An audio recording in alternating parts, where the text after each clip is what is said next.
All right, good morning. I'd like to call the zoning hearing to order. Today is August 7th, 2024, and the time is 9:31. Commissioner Hammond is at the canvassing board this morning, so he won't be attending our meeting. Please rise and join me with the Pledge of Allegiance, please.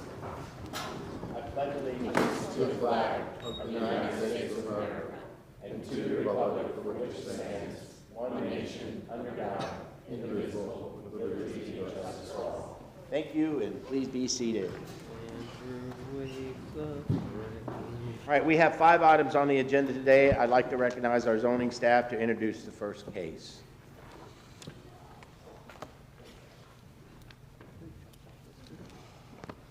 Thank you, Mr. Chairman. For the record, Joe Saracino from the Planning Section, introducing CPA 2023-00011. This is a future land use map amendment to change approximately 19 acres from central urban to intensive development. And this is a small scale map amendment, so it's before you for adoption today rather than transmittal. Sorry about that. This amendment allows the applicant to construct a multifamily development. There's an associated zoning case going through the process right now. On the left is the existing future land use map, and on the right is the proposed future land use map. The subject property is on the south side of Old Gladiolus Drive, approximately a quarter mile east of Old Gladiolus and Gladiolus. Old Gladiolus you can't see, but it's about where the seam of the intensive development and central urban is right now, going across. Sewer, water, solid waste, fire, EMS, police, transit, and school capacity are available to serve the subject property consistent with Objective 2.2. The amendment is consistent with Goal 5 and 135.1.9. The property is located within the coastal high hazard area and will require design, construction, and operation to mitigate future hazards. In conclusion, the surrounding area includes several employment and shopping centers. Public services are available to serve the subject property. Allowable uses are consistent and compatible with the surrounding use. Similar uses are allowed under the current future land use category that would be allowed under the proposed future land use category. Staff and the LPA both recommend adoption of the proposed amendment. Okay, we have any questions for staff at this time? No. Okay, seeing none, would the applicant like to make a presentation?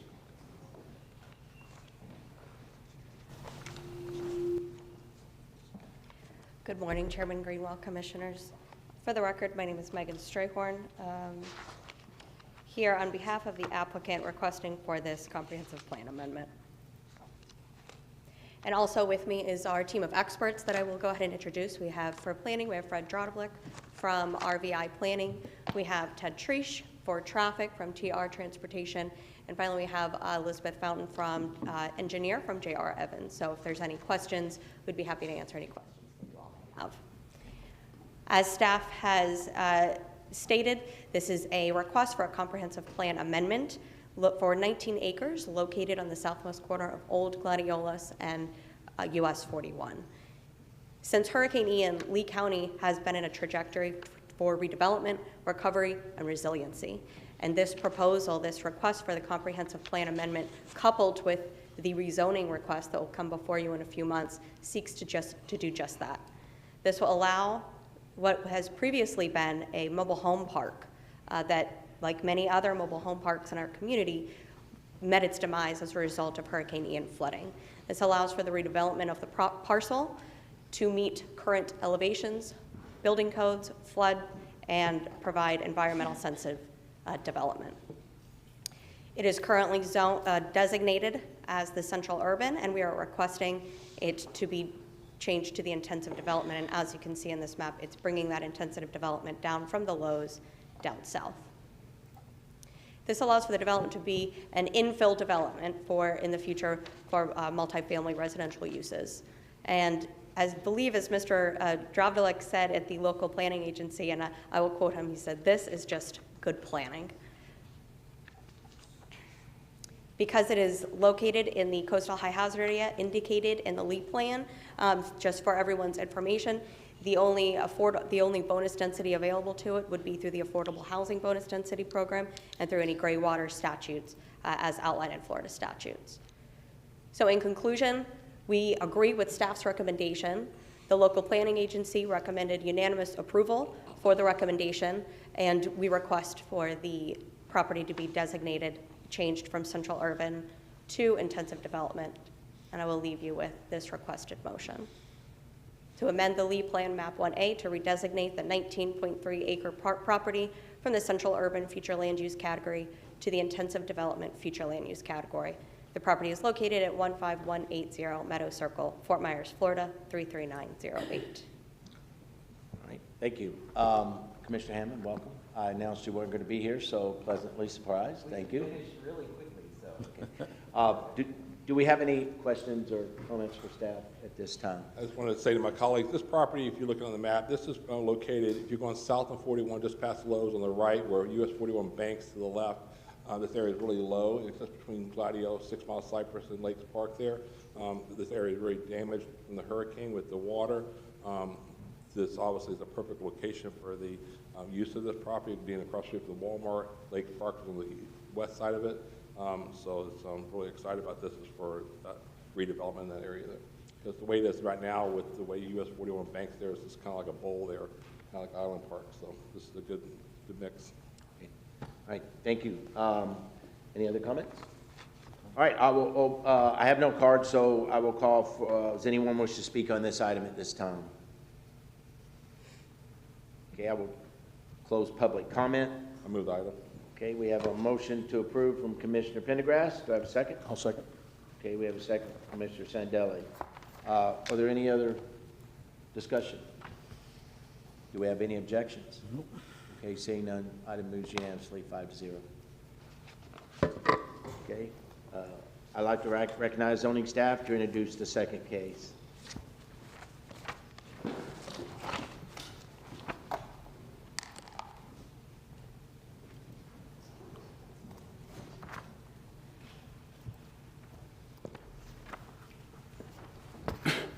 Good morning, Commissioner. Shuram Badamchin from the County Zoning.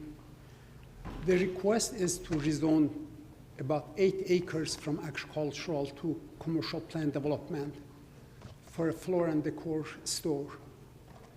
The property is located on Pine Island Road, and it is surrounded on more than two sides actually by Cape Coral properties under Cape Coral jurisdiction. The future land use designation is urban community and, commercial and wetlands.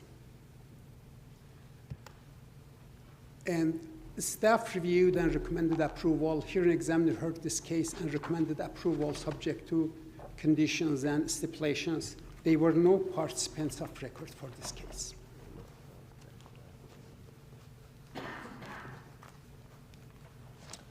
We have questions for staff at this time.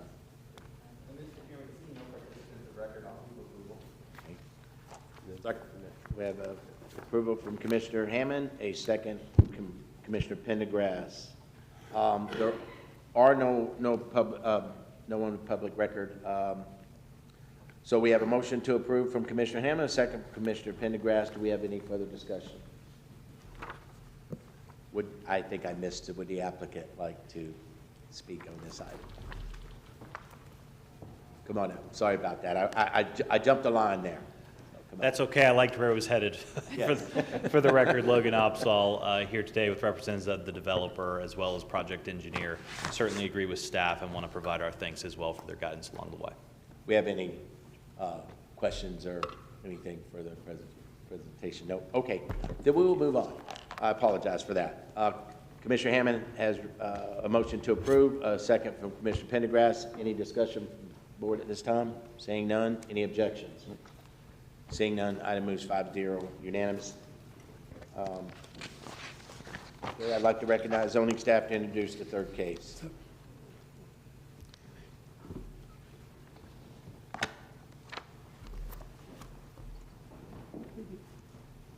What happened to the mouse?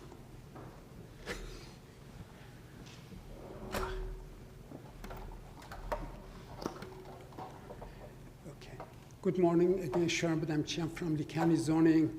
The request is to rezone 35 acres from agricultural and residential single-family to planned development to develop the site with up to 180 multiple family development, multiple family residential units. The property is on Bayshore Road, and the future land use designation is suburban and wetlands.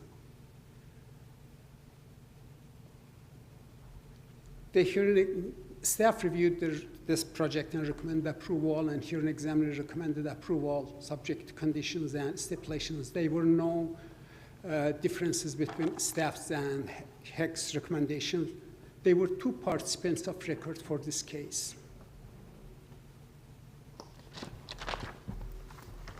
Okay. Does the board have any questions for staff at this time? All right, seeing none, does the applicant like to make a presentation? Morning, Mr. Chairman and Commissioners. For your record, Richard Aiken on behalf of the applicant. I do have a presentation if you'd like to see it. We are in agreement with staff's recommendation and the hearing examiner recommendation of approval. As indicated, there are two participants of record, and unless you'd like to see my presentation, I'd just like to reserve opportunity for rebuttal on the back end and ask for approval. Okay, any questions or anything for the presentation? Okay. All right, we do have two participants of record. I do not have any cards. If anyone would like to, if any of you would like to speak on the item, please come on up. Please state your name when you come up, please. If the light have turned green, yellow means you have 1 minute left, okay? Okay, I have copies of this. I was told to bring those, or? You can present that there if you need. Okay. I don't have the names. Oh, Mr. Chair, there are two names for participants, Resident Miles Eckert and Rachel. Okay, yep. Miles Eckert, are you Miles? Yes, sir. Okay, yep, Sorry about that. I did have it, I didn't see it. Missed it. Thank you. I didn't hear the name.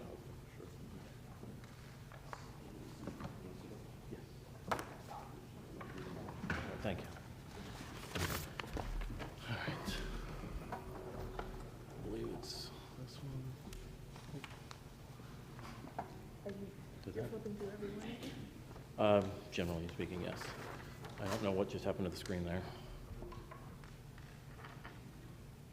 Oh, sorry.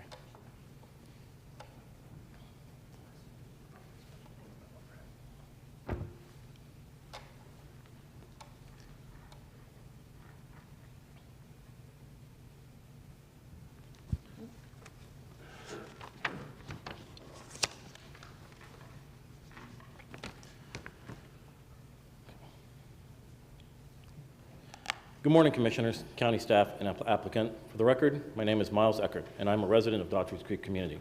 My property is directly adjacent to the subject property to the south. Firstly, I want to thank county staff, the hearing examiner, and the applicant for taking my previous comments into consideration during the process for the zoning change and master concept plan. I would also like to state, for the record, that myself and members of the Daughters Creek community are in full support of responsible, forward-looking development within our district, Commissioner Greenwell's district, and elsewhere throughout the county.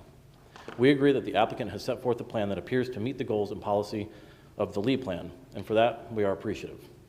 However, there are a few points of uncertainty that I do not believe the applicant nor county staff review has sufficiently addressed in regards to potential adverse impacts. I have summarized these into three main points for the board's consideration today. Most importantly is the issue of flood protection.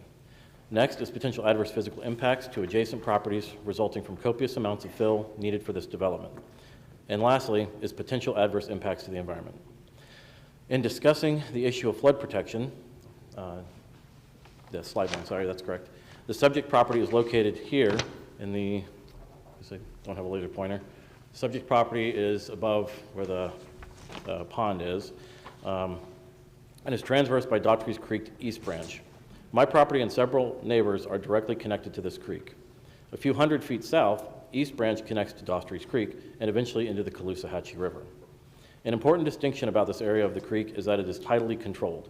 Its normal water level is at sea level and ebbs and flows with tidal elevations unless rainfall from northern area creates creek elevations exceeding tidal levels. This makes our area susceptible to both tidal flooding from strong storms, such as hurricanes on the coast being pushed up the river, and also with riverine flooding from rainfall upstream. At times, both of these scenarios could happen concurrently. Next slide, please. Slide 2 gives a good visual representation of the subject property and adjacent area's topography. This color map represents the topographic elevations available to the public from the South Florida Water Management District. The major blue areas represent the creek and adjacent low elevation areas. As you can see, a large majority of the subject property is extremely low, near sea level, just as the creek is. In order for the applicant to build what they have presented today, presumably with standard construction techniques, and be compliant with FEMA, state, and county codes, up to 10 feet of fill is needed in some areas of the site. This clearly takes away historic volume from these low-lying areas.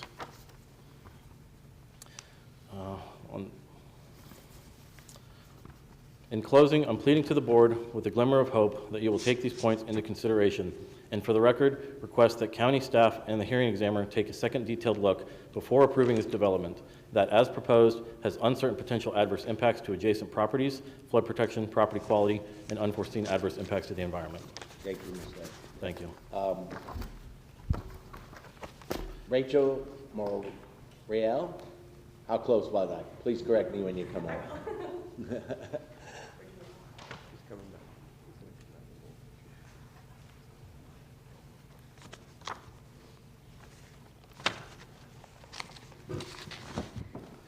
Thank you, commissioners, staff, and applicants. For the record, my name is Rachel Morreale, very close. And I live with Miles at a residence that is just south of the property in question in Daughtry's Creek.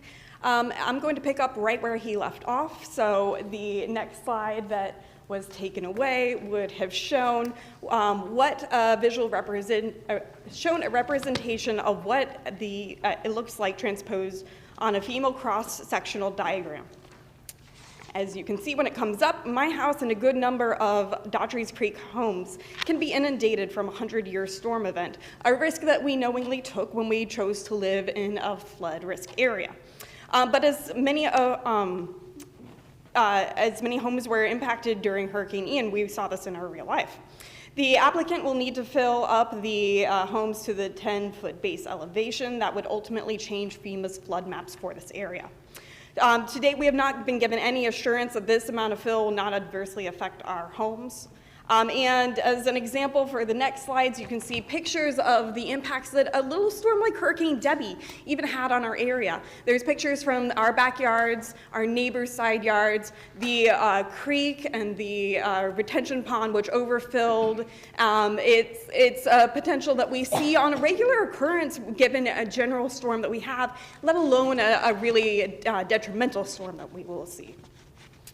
So that being said, what assurance can the applicant and the county provide that filling these low areas do not adversely affect the property owner, such as myself, directly adjacent, and that we will not lose any level of service from flood protection that we were previously expecting, even in lesser storms such as Debbie? Even an inch of water in a home can cost thousands of dollars in damage. My only request on this matter is that the applicant and county take a second look at the potential adverse impacts. Consider the impacts to the adopted FEMA maps and the impacts to our adjacent properties for 100-year and lesser storm events for assurance. We will not be in any more danger, loss to our property or our life, or approval from this proposed plan. I'd also then like to follow up with the environmental impacts.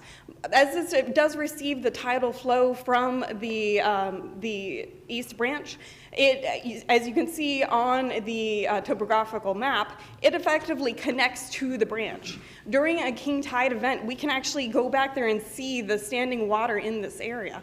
As this is effectively a tidal event, this would seem that it would fall more into DEP or Army Corps of Engineer issue at this point, which I don't think has been addressed yet.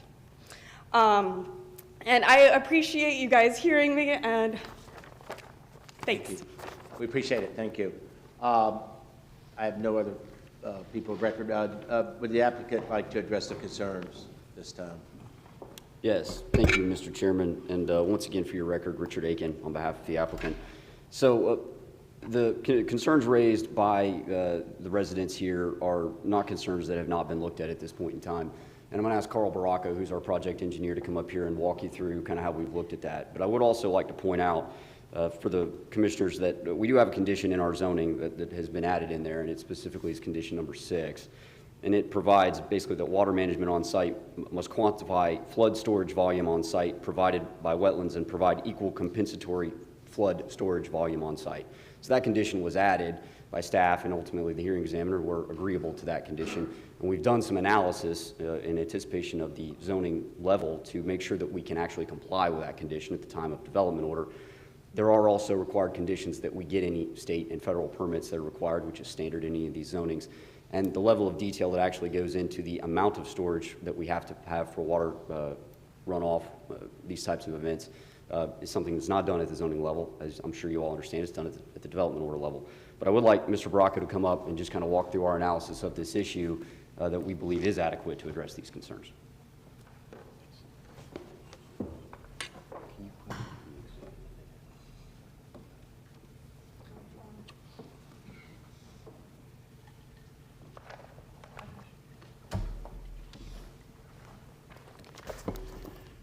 Good morning, Mr. Chairman, Commissioners. For the record, Carl Baracco. I'm a professional engineer with Baracco & Associates. And I did make some notes listening to the previous speakers. So I'll try to address those as we go, excuse me, go through this. First, I'd like to refer to, okay, how do I do that?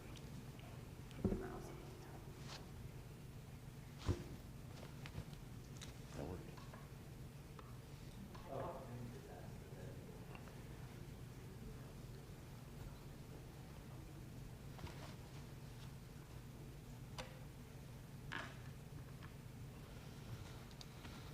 Thank you. First, I'll start by referencing one of the exhibits that one of the previous speakers showed. And this does show the, excuse me, the Daughtry's Creek existing homes within the FEMA 100-year floodplain and within a FEMA Limois zone. That's an existing condition.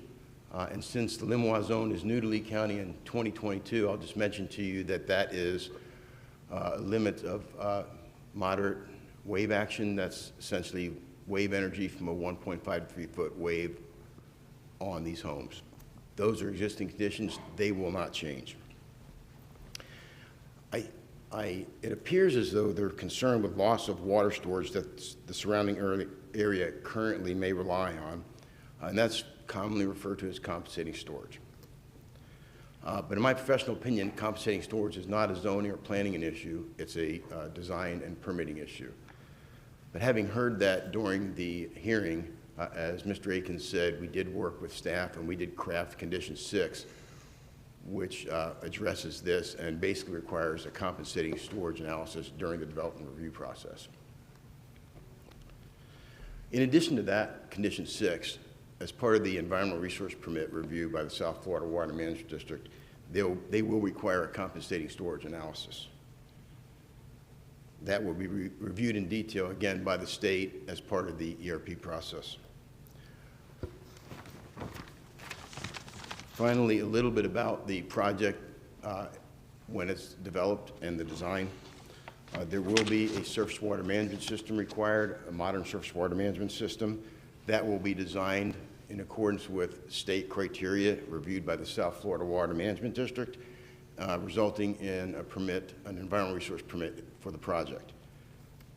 That review will include many items, but primarily it will include a water management system that will store runoff from the 25-year event on site and will release it off site in a controlled manner at a allowable discharge established by the permit. It will require a nutrient loading analysis and a nutrient removal system showing that the project will result in a net reduction in nutrients leaving the site. It will include a wetlands analysis. And finally, and this is the most important part, I think, for our discussion, there will be, excuse me, compensating storage analysis review, and that must show that there will be no storage lost in the basin as a result of the project. So I think that in and of itself really captures the concerns of the two residents. With that, if you have any questions, I'll be happy to try to answer them. Any questions this time? This mostly, well, maybe Carl, you thank you for the information. I think that's something where, for the residents who spoke today, we're here to approve the zoning request for use of the land. As the engineers have pointed out, the issue with the water and runoff has to be dealt with during development stages. We don't approve that. That's done through staff. So I don't know if staff wants to comment on about some of the concerns speakers had regarding the flooding and water, because Carl, is there anything else you want to add to that? Our staff's all right with it? Okay. That's all I came up during the hearing. Also, this is obviously, people were speaking about today about the water runoff because of the, not just hurricanes, but everyday rain too, but I think Carl, I just want to make sure the speakers know that this is something we don't approve. That's done through development stages. We're here to approve or the use of the land based upon the HEC's recommendation. So, thank you. Commissioner Hammond. Kind of piggybacking off of what Commissioner Pendergrass just said, I understand exactly why the folks came and spoke today and why they would be concerned about what they're concerned about. It makes a lot of sense based on the evidence that they presented that they would ask these questions, right? And one of the things that I think, so you come to a zoning hearing and you ask these questions about issues that may not be settled at a zoning hearing, but you ask them hoping that you can at least get some assurance at the zoning level that when you do go to the development order process, these things will be looked at. And so I guess kind of on their behalf, I'd like to ask that question. I see that I feel assured by condition number 6, which says the development order submittals must include calculations that quantify the flood storage volume provided by the wetlands within the coastal high hazard area and demonstrate equal compensatory flood storage volume within the proposed development on engineer plans. I guess my question would be to the Lee County development staff. So as you're doing the development order review process, how will you review to ensure compliance with condition 6?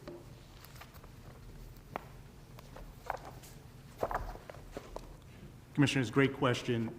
We rely on the permitting process. Mr. Baracco mentioned the ERP process.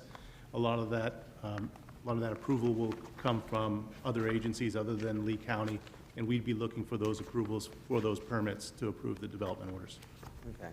So, again, like I said, I think they came here looking for assurance that if the zoning does go forward, because zoning's more about compatibility, right? And so to put residential next to residential along a commercial corridor seems like it makes sense from a compatibility standpoint, but they were looking for assurances that as they get to the development order stage, we're going to look at that flooding. Right.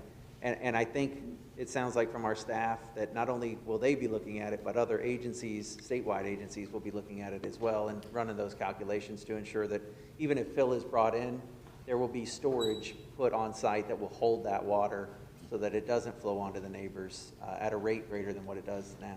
Right. Okay. Any other questions or comments at this time? Okay. All right, seeing none, do I have a motion to approve? Or do I have a motion? Mr. Chairman, I'll go ahead and move approval of the hearing examiner's recommendation. I'll second.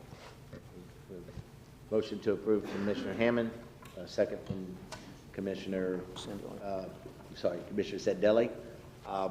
Any further discussion? Okay, seeing none. Any objections?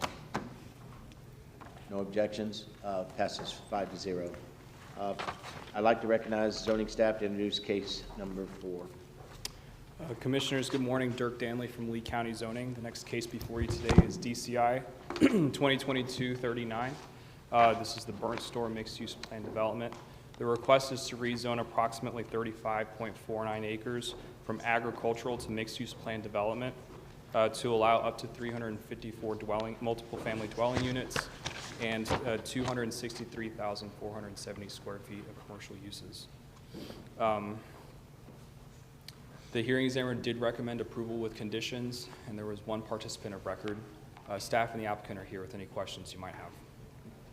Any questions for staff at this time? Okay, seeing none, would the applicant like to make a presentation? Good morning once again, Mr. Chairman, Commissioners. For your record, Richard Aiken on behalf of the applicant. I do have Linda Miller, who's our project planner, and the rest of our project team here. If you have any questions, we'll be happy to answer them. There are no participants of record, and we would ask for approval of the request. Any questions for applicant at this time? Okay, none. I do have one participant on record, Stephen Weisberg. Is he here? Stephen? I'm here, but I'm fine. You're okay? Yes. Okay. Okay. I move the item for approval. I'll second it. We have a motion to approve from Commissioner Pendergrass, a second from Commissioner Hammond. Is there any further discussion? Any objections? Okay, seeing none, passes unanimous 5-0. The final case before you, DCI 2249, the title is Santoyo Truck Parts and Sales. The request is to rezone approximately 2.82 acres from neighborhood commercial to commercial plan development to allow for 11,116 square feet of commercial uses, including truck parts sales, truck sales, and repair, with a maximum height of 35 feet. There were approximately 20 participants of record. The hearing examiner did recommend approval with conditions, and staff and the applicant are here with any questions that you might have. Any questions for staff at this time? Okay, seeing none, would the applicant like to make a presentation?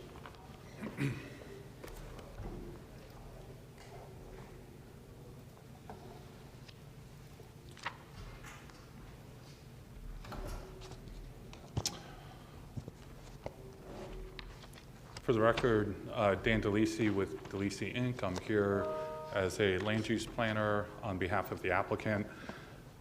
Pete Mostrock, the project engineer, is here with me. If you have any engineering questions, and Neil Montgomery, the land use attorney, is also here.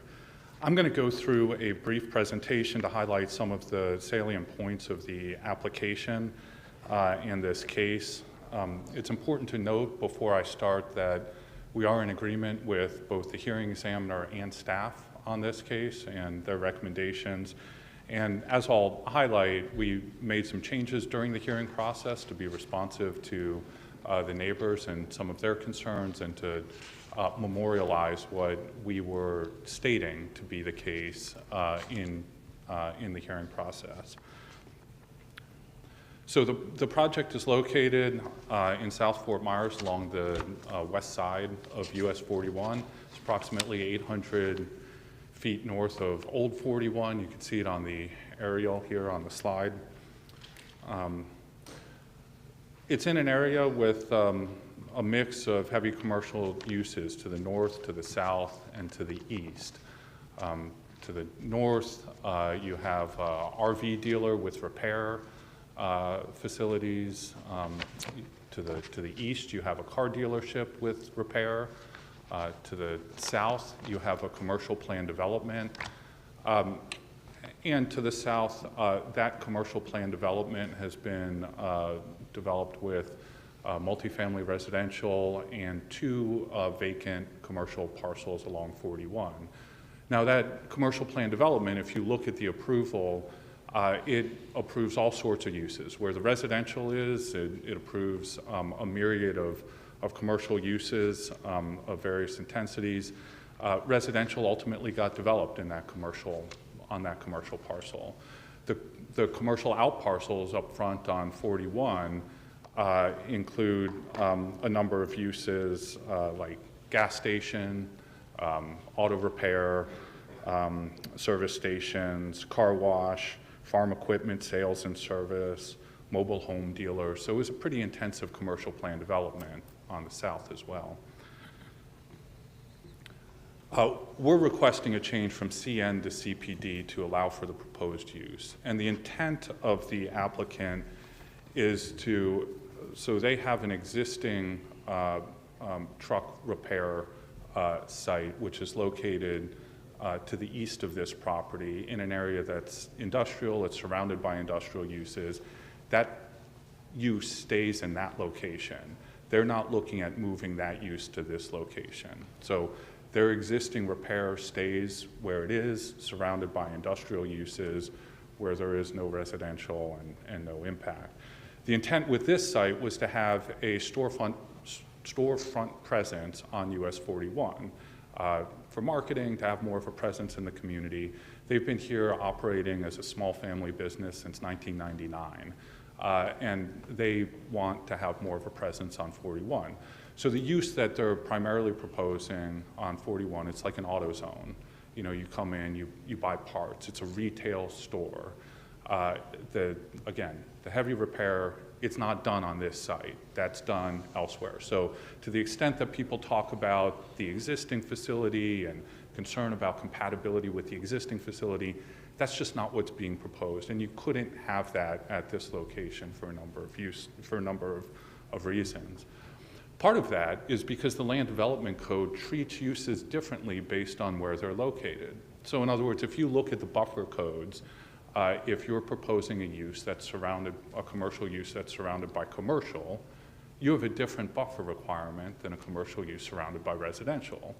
Obviously, the code requires a much more intense buffer when you're surrounded by residential than when you're surrounded by commercial. So when you take a look at a use that's in an industrial area surrounded by industrial, obviously the buffering is going to be very different than a commercial use with adjacent next door. They're not transferable. So I just ask you to keep that in mind. What's being proposed here, again, is a retail use. We have severely limited the nature of any repairs that would be done on site. So we've oriented the bay doors away from the residential community. Everything has to be done indoors. We've limited what types of repairs can be done on site, and I'll show you that condition. We've limited hours of operations of repairs from 8 to 5 Monday through Saturday. Service bays are limited to 2 and must be oriented facing east-west. That's away from the residential. Ancillary, we defined what ancillary is, and that's just parts sold on site. And the repairs are limited to manual repairs only, including oil changes, battery replacement, windshield wiper replacement, detailing, cleaning, and minor electrical work. Tire changes and air guns, the things that make noise, aren't done on this site. So again, real repair done off-site. This is a retail store at this location. We've put a lot of time and effort into this case. There was a lot of public input, and as I said, we listened in the hearing. We worked with staff to craft a condition to memorialize what we were saying so that we don't just tell you that this is the intent of the applicant. We memorialize that in a condition. And I think we've come up with something that certainly is in compliance with the LEED plan. We went through that whole presentation at the hearing examiner level and ensures compatibility with adjacent uses. So if you have any questions, I'd be happy to take them. Otherwise, we will be back up to respond to any comments or concerns from the residents. Does the board have any questions for the applicant at this time? I had a question, Dan. Thank you for the information. How about operation hours? I saw whether you already agreed on some times as far as work times to be working, as far as like the the impact drills and stuff like that. Any other changes since the hearing? There was that condition. There was also a condition similar to the last case about taking a look at water storage on the site, compensating storage, pre and post development. That we worked out that condition with staff too, so we wouldn't cause any offsite flooding. Okay, thank you. Any questions or staff at this time? I mean, for the president. I have one question. I see where you actually point out and directly say that no air guns will be used. Yes. So changing tires with air guns would be not permitted. That's correct. That's correct. Okay. All right. All right. That was it for me. I do have 20 participants of record. We'll call your name. Please come to the podium, and when I do, when you see the yellow light, that means you have 1 minute left. When the red light comes on, please be finished, because if not, I will ask you to be done. So first is John Butson. Is he here? Not here. Karen Butson? Not here. Angela Delovic? Not here. Okay, Stephen Duffy? Joe Fitton? I'm going to defer at this time. Okay. Joyce Franny? Daryl Freeman? Jenny Hicks? Maria Laana? Tom Liana? William Matuzik? David McKenna? Might be easier just to ask who's here. Good morning, Commissioners, and thanks for listening to us today. We've been up here, I guess this will be our third go-round, and I think what's concerned me the most here is there seems to be an evolution of what this project is or isn't over time. We were told initially that there would be no service at all. Then there was going to be light service. So I'm a little concerned about that. I've spent my entire working career in many, many countries working in the heavy-duty truck business, from Europe, North America, Mexico, the Caribbean, South America, and I've seen what shops can and can't do, and shops that obey the rules and shops that don't. So I'm a little concerned that we have an investment in our property, we have an investment in our community, and we have families that we're invested in. And to put a heavy-duty truck repair shop literally beside a residential area, I think is a little off guard, off plan, I think is the right word. My biggest fear is that there will be heavy work done here with little reinforcement. I mean, at the end of the day, the best way to control something is to prevent it. And we all know in today's world, money is expensive, business is tough. I get it. I'd like to see business there. There's no question about it. It's the type of business.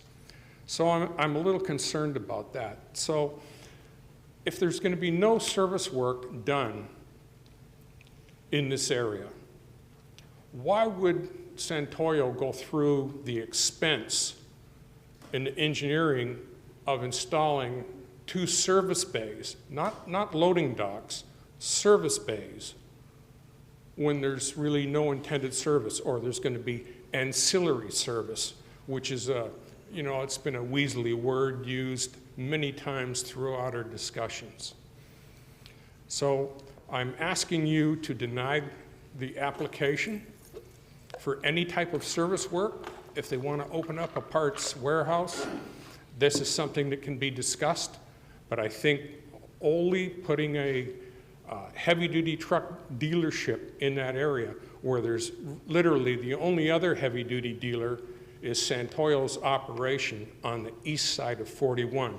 Everything else that was referred to as heavy-duty, I don't think meets the criteria of what heavy-duty is.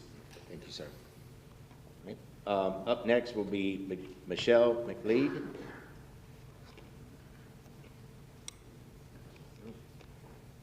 Antoinette McLaughlin. William McLaughlin. Lou Moss. Terry Greenboard? Board? Okay. Correct me when you come up for the record. That's pretty good. Thank you. Yes, sir.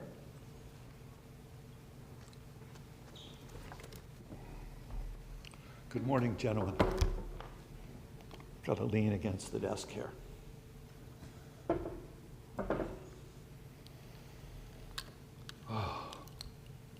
Thank you for my name is Terry Renborg. I live in Jonathan's Bay. And I thank you for the opportunity to talk to you. I'm here for one reason. I live at 6010 Jonathan's Bay Circle, Unit 301. Unit 301 is directly adjacent and 90 feet from the driveway where these diesels are going to be entering. We believe that the land is going to be raised 12 feet to 12 feet, and that means that there's going to be a grade raise, and these semis are going to be going uphill 3 or 4 feet. So they're going to be grinding to come up to be at a level position to get to the bays. Of course, I'm in opposition. The fact that I'm going to be sitting on my bed 90 feet from a running diesel engine, this doesn't make sense. There's an 8-foot wall that will protect us. But the fact is, they're going to raise this land 7 feet. At least we think they are, because that area is kind of vague and needs clarification. If they raise that land to 12 feet above sea level, and the stack in a diesel engine sits at 14 feet, that's going to make it 16 feet off the ground. 16 feet off the ground for a stack 90 feet away from bedrooms is ludicrous. It makes no sense. Everyone will have to have their windows shut. And it is a direct assault on our community. This does not benefit Jonathan's Bay or anybody living close. It benefits one man. It's going to destroy shade. It's going to lower our property values.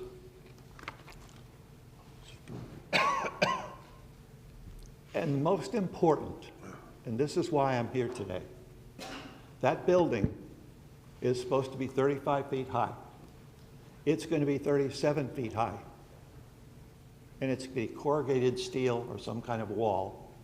And it's going to be directly adjacent to one entire building and a partial another building, which means the exhaust will easily come over the building with a breeze at night. And the vibration that's put out by diesel engines can't be heard or felt, but it's heard and felt by your brain. And it causes anxiety. And this has been proven by all the national and World Health Organizations. Thank you for your time, and thank you for your service. All right, up next is Ron Tubb. Not here. Christine Tellerwood? Nope. All right. Lorena Weaver.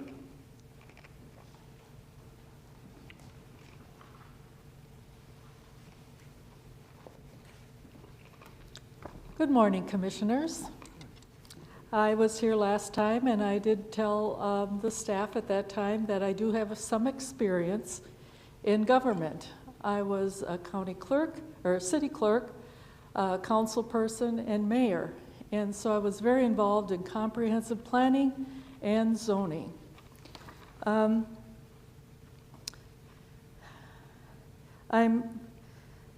guess I'm just very disheartened that the staff has approved this zoning. It changes from neighborhood commercial to commercial plan development. When I first bought here in Florida, we looked at, the surrounding area, and this property, I believe, was meant to keep the residential properties viable. Jonathan's Bay, we're between Jonathan's Bay and Devonwood on the north side, and it's all residential. They talk about the commercial part along 41, but the area that we're most concerned, like any retail store, that would be fine. But the area we're concerned with is half of that property, where there are two large bay areas. Terry also talked about the ancillary work. It's ludicrous to think that independent truck drivers are going to pay to get their windshield wipers changed or a battery put in. A lot of independent truckers do that themselves, this ancillary work that they're talking about.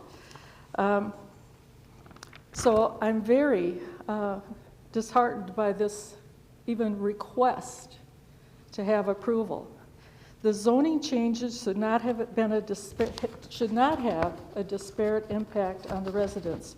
Zoning changes like this put a burden on the residents in so many ways.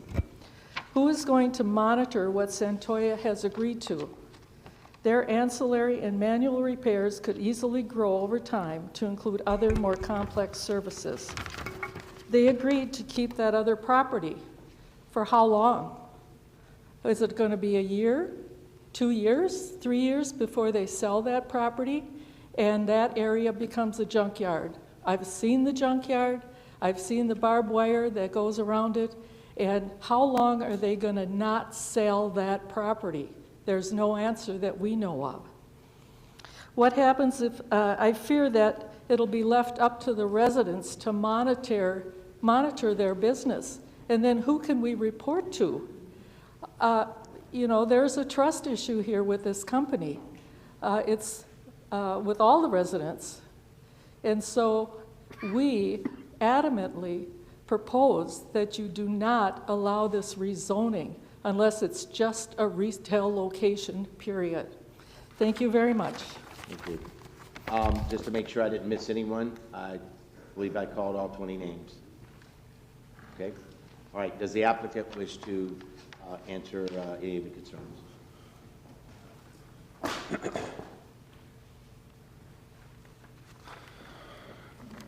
Yeah, just a couple comments. I mean, I get that people are concerned about what comes into their backyard. Every time I do a zoning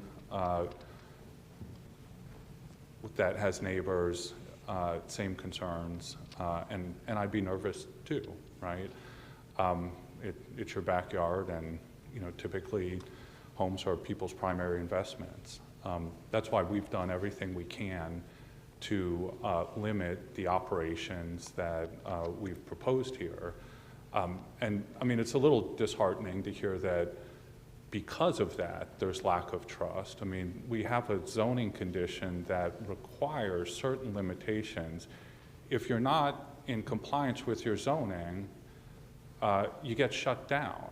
I mean, you can't, we can't operate in the county assuming that people are going to ignore the land development code or do things that are illegal, right? I mean, all we could do in zoning is try and come up with conditions to try and ensure compatibility with adjacent uses. That's what the land development code requires.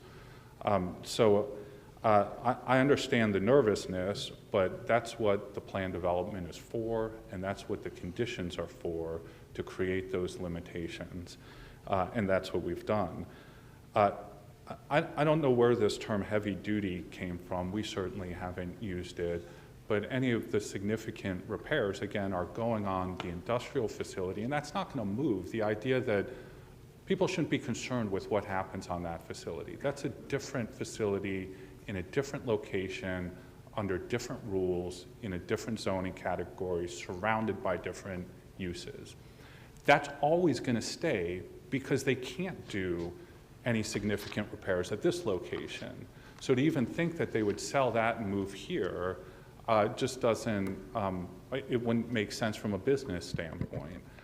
But what also wouldn't make sense from a business standpoint is eliminating any sort of repair or service, because if you buy something where no impact to anyone else, I mean, if they're selling a truck on site, they can't clean it now before they sell it.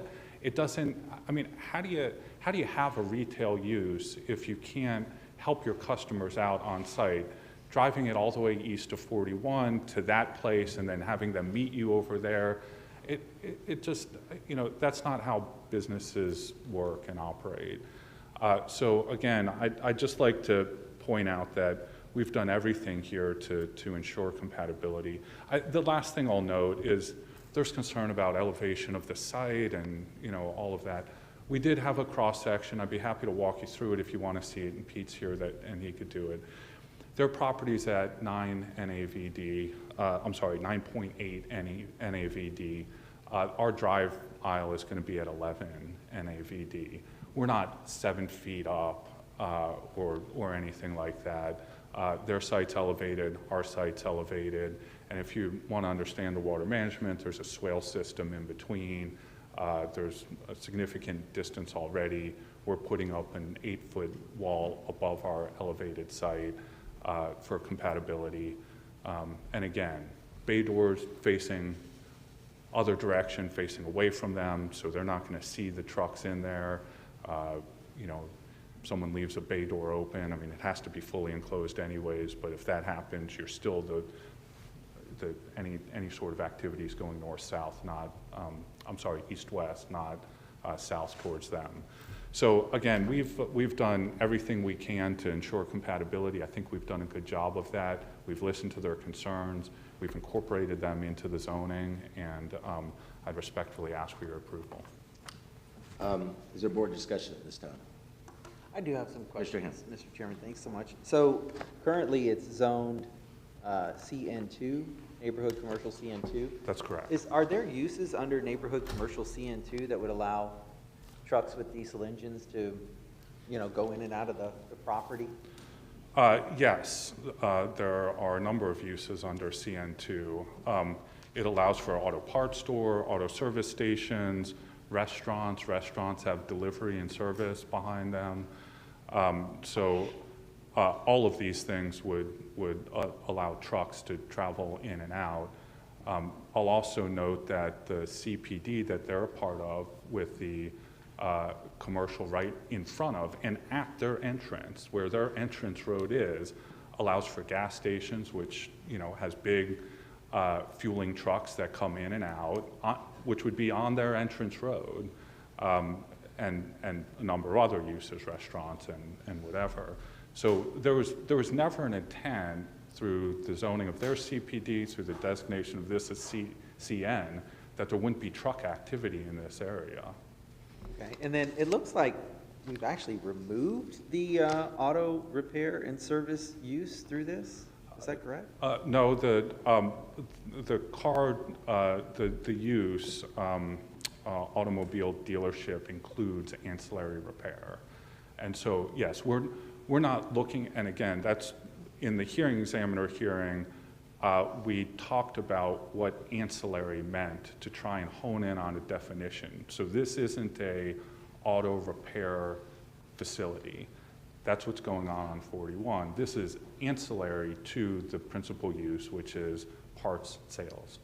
So is a good analogy something like if I go to an auto parts store with my car and I'm worried that the battery's dead, they'll come out and put the battery in the car for me when I buy a new battery from them? Exactly. That's exactly it. Yep.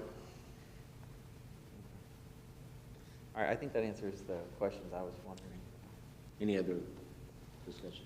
Commissioner Sandell. Just a couple of things. One is I think we, at least from my perspective, we defined the heavy-duty piece and how that was used or misused. And I think it's clear, and I'm familiar with that area because I lived down that way. Across the street is where that will happen. I'm also very familiar with auto zones and so on and so forth and repairs that are done there. My concern there, you know, was some of the tire repair places with the guns and so on, which causes noise, which is, you know, whatever. And I think that's been taken care of. Those are my probably two big things.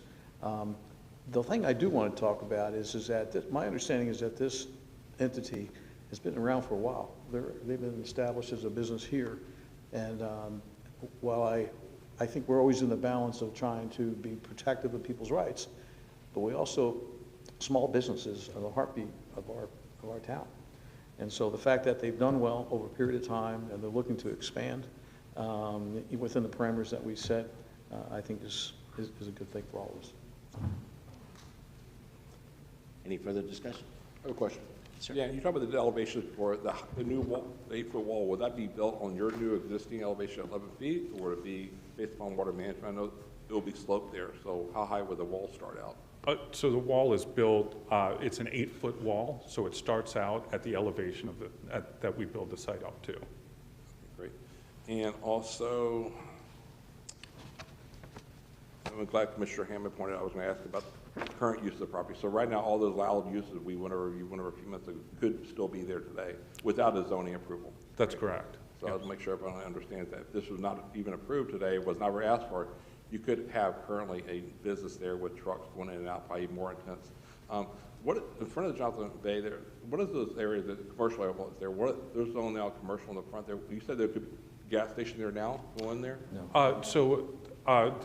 The commercial out parcels in front of Jonathan's Bay, let me see if I could pull up the aerial so we can see what we're talking about. I know we have this issue in communities as they get built out. We had the issue with some other ones where this was planned 20, 30 years ago to have commercial element there, then people move in first before the commercial comes in, and they get, obviously distractions. So that could be commercial, like a gas station, for example? Yeah, there was a gas station development order approved on this site at one point in time. I believe there's a car wash development. Daycare, sorry. Car wash to the north. So there's. Please let him. So again, we're talking about. Thank you. I'm just curious for the whole compatibility. That's why I'm asking. Just so the residents also know too, because a lot of times this stuff pops up. Obviously, they're engaged in this case. But. So let me do it this way. Let me read to you the schedule of, or some of the schedule of uses from the CPD and what would be allowed on those out parcels. Auto parts store, automobile service station, car wash, convenience food and beverage store, which is a gas station, and then restaurants, group 1 through 4, fast food restaurants.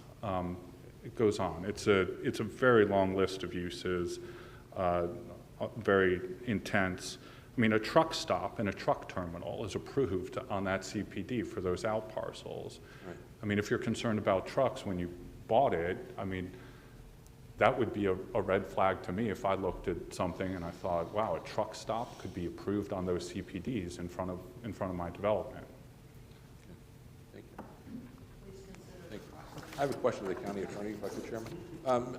Michael, based upon the testimony we heard today. Excuse me. Sorry, Commissioner. You can't speak out over, okay? We gave, if you were a person of record, we gave you an opportunity to speak, right? So we expect a certain amount of quorum in here. We're trying to hear what everyone's saying, so you can't speak over top of them, so thank you. Commissioner Pendergrass, thank you. Sorry for the. Thank you. So, County Attorney, based upon the evidence that we saw today and the testimony we heard from public speakers today, do you see, or if there's no competent substantial evidence, what choices do we have to either approve and deny this case in Florida law? The hearing examiner process and the process here today is garnered by or governed by rules. Your decision must be based on competent substantial evidence. That evidence must be presented to the hearing examiner with the applicant and staff the opportunity to review it and address whatever issues come up.